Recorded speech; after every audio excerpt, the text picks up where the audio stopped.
This is Standing Watch. And now, Evangelist Norbert Link. Greetings, everyone, and welcome back to our Standing Watch program. Should you ever become a surety for somebody else? Should you ever co-sign a loan for somebody else and with somebody else? Should you become a guarantor? Now, in certain financial situations, we might be tempted to do that for another person, but what does the Bible say about it? You might be surprised to learn about the answer. To begin with, there is a very interesting statement in the book of Proverbs, chapter 6, and I'd like to read to you verses 1 to 5. It says, "My son, if you have become surety," and the margin says guarantee or collateral, "for your friend, if you have shaken hands in pledge for a stranger, you are snared by the words of your mouth. You are taken by the words of your mouth.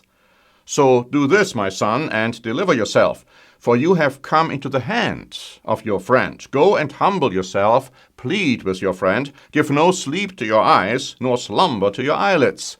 Deliver yourself like a gazelle from the hand of the hunter, and like a bird from the hand of a fowler." And the margin says, "one who catches birds in a trap or a snare." Now the Bible warns against becoming surety for both a friend and a stranger. The Ryrie Study Bible says that the word stranger is a neutral term and simply designates a borrower.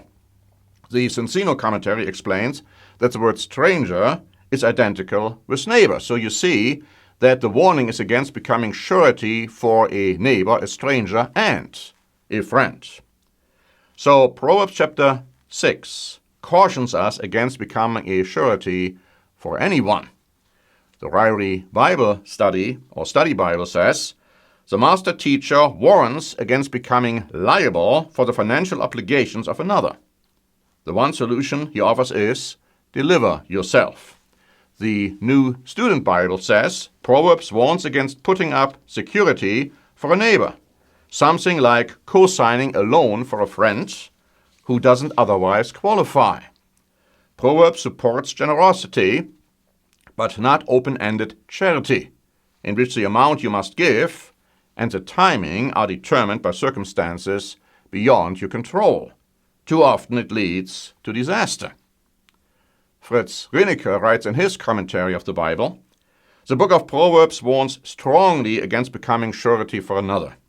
Each surety remains uncertain for both parties, as the future is not within the control of men. That is why only God can truly be surety." And then they refer to a passage in Job chapter 17 and in verse 3. Now, it's widely understood, if you read all the commentaries about this subject, that the word surety includes co-signing for the debt of another. The Ryrie Study Bible says that surety means a co-signer, one responsible for a debt should the borrower default. The Nelson Study Bible goes on to say, these verses, and we are talking about the one in Proverbs chapter 6, as I've quoted them, warn against putting up surety or co-signing a loan. This doesn't mean we should never be generous or helpful if we have the means, only that we should not promise what we cannot deliver. Inability to pay a debt is still a form of bondage and can be a serious problem. And as I mentioned, most commentaries recognize that the biblical warning refers foremost to becoming surety for more than one is able and willing to pay. We know that in New Testament times, church members did sell their possessions or part of their possessions to give to the church, but that was a voluntary act, and they sold what they had. They didn't sell what they didn't have, and by the same token, they didn't commit to paying a debt with means they didn't have. So the warning is clear, both in the Old and in the New Testament. At the same time, don't go out and buy something and use your credit card if you don't have the money to pay for it when the credit card becomes due. That's another way of disaster, of sure disaster. Now, Matthew Henry's commentary points the following out. It is every man's wisdom to keep out of debt as much as may be, for it is an encumbrance upon him, entangles him in the world, puts him in danger of doing wrong or suffering wrong. The borrower is servant to the lender. That's another principle, another statement in the Bible. And makes himself very much a slave to the world. A man ought never to be bound as surety for more than he is both able and willing to pay, and can afford to pay, without wronging his family. My friends, in my career as an attorney and as a pastor, I have consistently cautioned against and warned against becoming surety for another. I've told that to my clients, I have told that to parishioners, I have said that to anyone who asked. Because I've seen too many cases where co-signing a loan, let's say, ended up in disaster for the co-signer. The debt became due, the borrower couldn't pay, so the loan sharks went after the co-signer. And there are very vicious loan sharks out there, blood-sucking animals, so to speak, in the ocean of this world, and they don't care about your financial situation. And so these people, these co-signers, they were in terrible trouble because, they went out and they went to court and they got a title against them for 30 years, and their life was devastated. In many cases, their financial situation was totally destroyed for many, many years to come. So the Bible is very, very clear on this point. Don't do it. Don't think you know more and better than God and do it and find yourself in big trouble. There are more scriptures in the Bible which warn against that. For instance, Proverbs chapter 11 and verse 15, which says, "He who is surety for a stranger will suffer, but one who hates being surety is secure." Again, the Sonsino commentary says that the better translation of this passage is for another, rather than for a stranger. The commentary explains there is no limitation implied. The practice is condemned unreservedly. Now there is a third passage which warns against becoming surety in Proverbs chapter 17 and in verse 18, which says, "A man devoid of understanding shakes hands in a pledge and becomes surety," and the margin says guarantee or collateral, "for his friend." And again, commentaries like Rineker point out that the practice of shaking hands in a pledge confirmed the surety, as you can find, for instance, in Job chapter 17 and verse 3. And today the equivalent would be signing a surety or a guarantee agreement. And then you have a fourth witness, if you please, in Proverbs chapter 22, verses 26 to 27, saying this, "Do not be one of those who shakes hands in a pledge, one of those who is surety for debts. If you have nothing with which to pay, why should he take away your bed from under you?" Some have given their houses as collateral. And of course, then the borrower couldn't pay, and so the houses was taken away and were taken away.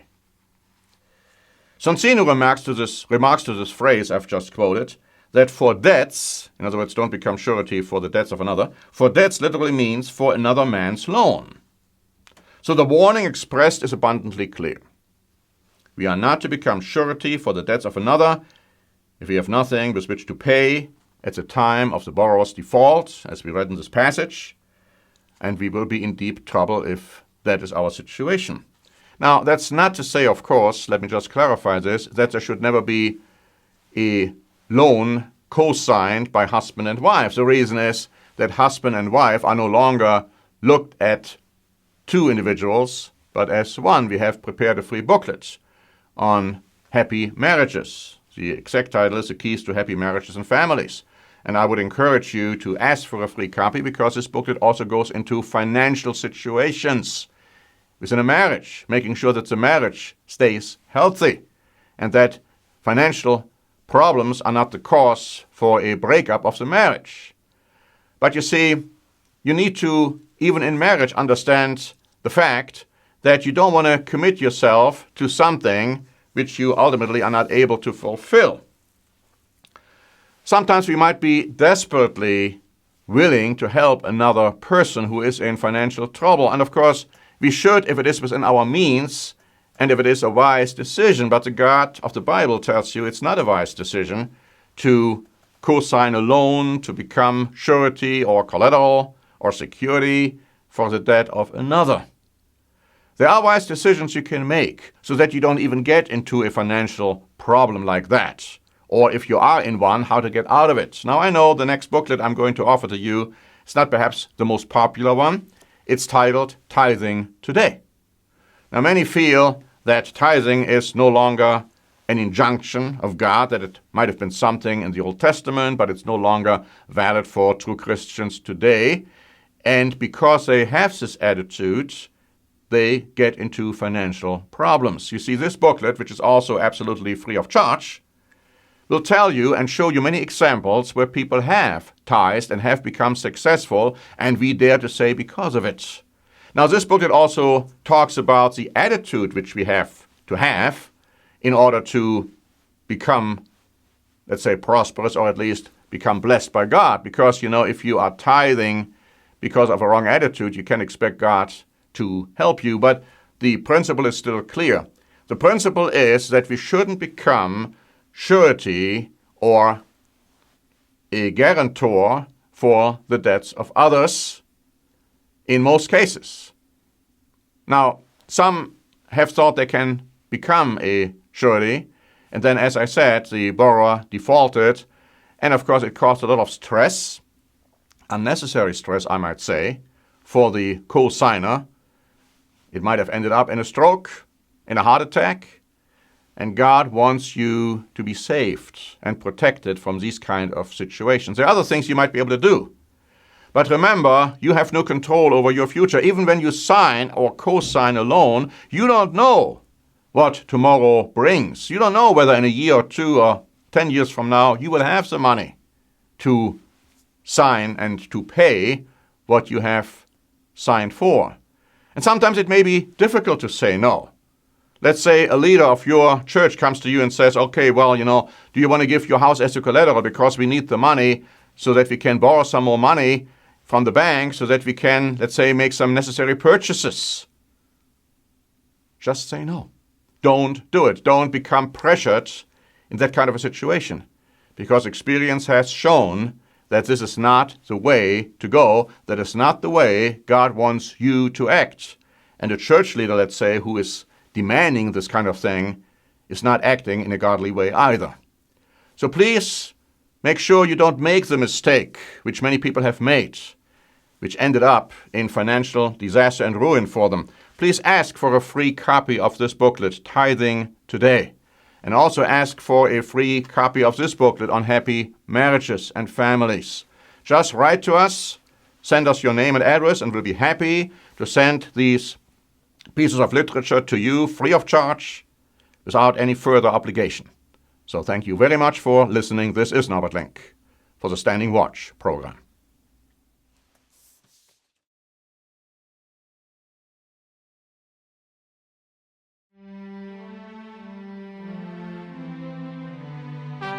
Standing Watch is a presentation by The Church of the Eternal God, P.O. Box 270519, San Diego, California 92198.